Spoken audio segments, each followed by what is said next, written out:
अलीगढ़ में जानलेवा हमले के बाद रामजीलाल सुमन कैमरे पर आए और जो कहा उसने तहलका मचा दिया।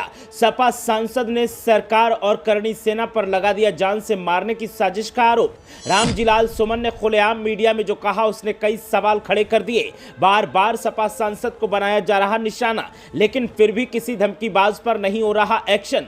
सुमन ने कहा साजिश बहुत बड़ी हो रही है। राणा सांगा वाली रार कब थमेगी और कब थमेगा ये हमलों का दौर। सपाई बोले हम बार बार सरकार से बोल रहे हैं कि संज्ञान लिया जाए, एक्शन लिया जाए, लेकिन सरकार की चुप्पी बता रही है कि करणी सेना का साथ वो दे रहे हैं। क्या वाकई ऐसा है?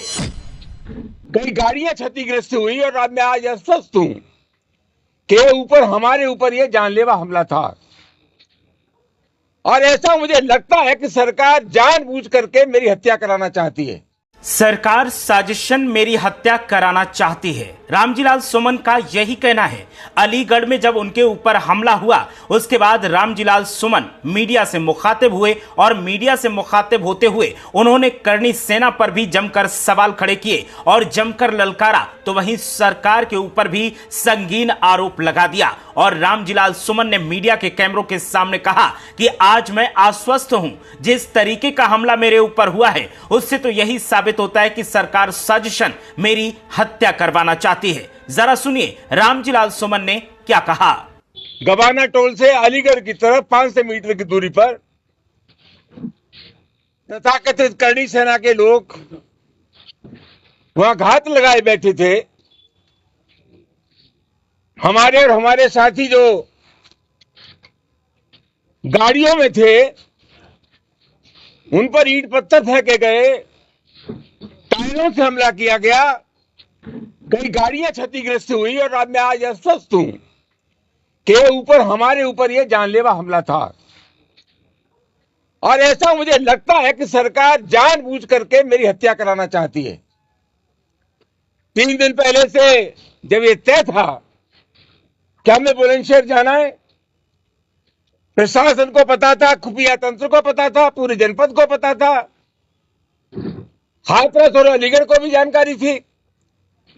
इसके बाद भी हमला एक सुनियोजित षड्यंत्र के तहत हमारे ऊपर किया गया।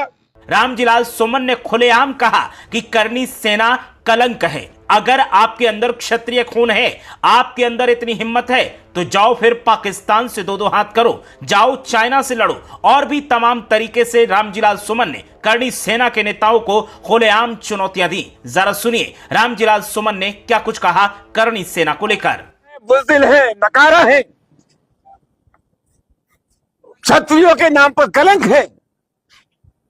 क्षत्रियों का धर्म है गरीबों की रक्षा करना। ये बगल में भरतपुर के राजा सूरजमल क्षत्रिय थे।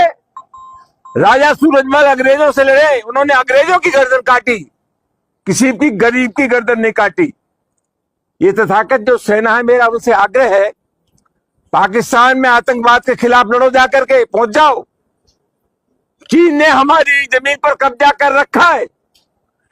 अरुणाचल प्रदेश को चीन अपने नक्शे में दिलाता है। अगर सही मानों में तुम करणी सेना हो और तुम्हारे अंदर वो जज्बा है, तो पाकिस्तान और चीन की सीमा पर जाओ, वहां अपने जोहर दिखाओ।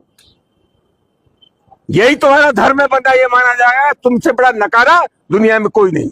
रामजीलाल सुमन के ये वीडियो अब सोशल मीडिया पर वायरल हो रहे हैं और उनकी सुरक्षा की मांग लगातार समाजवादी पार्टी के कार्यकर्ता और रामजीलाल सुमन के समर्थक कर रहे हैं। सबका एक सुर में यही कहना है कि एक के बाद एक जिस तरीके से रामजीलाल सुमन को निशाना बनाया जा रहा है, जिस तरह से रामजीलाल सुमन पर हमले हो रहे हैं, उससे तो यही लगता है कि इसके पीछे कोई बड़ी साजिश चल रही है और इस साजिश में कोई ना कोई सफल जरूर हो जाएगा। तो ऐसे में अखिलेश यादव और रामजीलाल सुमन की सुरक्षा व्यवस्था चाक चौबंद की जाए। एक के बाद एक ऐसे हमले अगर सत्ताधारी पार्टी के किसी नेता पर होते तो अब तक आरोपियों के घरों को जमींदोज कर दिया गया होता, आरोपियों को सीखचों में कैद कर दिया गया होता और उस नेता की सुरक्षा भी बढ़ा दी गई होती। लेकिन समाजवादी पार्टी के राज्यसभा सांसद के साथ ऐसा हो रहा है, दलित सांसद के साथ ऐसा हो रहा है, इसीलिए ना तो उनकी सुरक्षा बढ़ाई जा रही है और ना आरोपियों पर शिकंजा कसा जा रहा है, जो बताता है कि कहीं ना कहीं मूक समर्थन कर वितरणी सेना को सरकार का भी हासिल है। ये आरोप समाजवादी पार्टी के नेता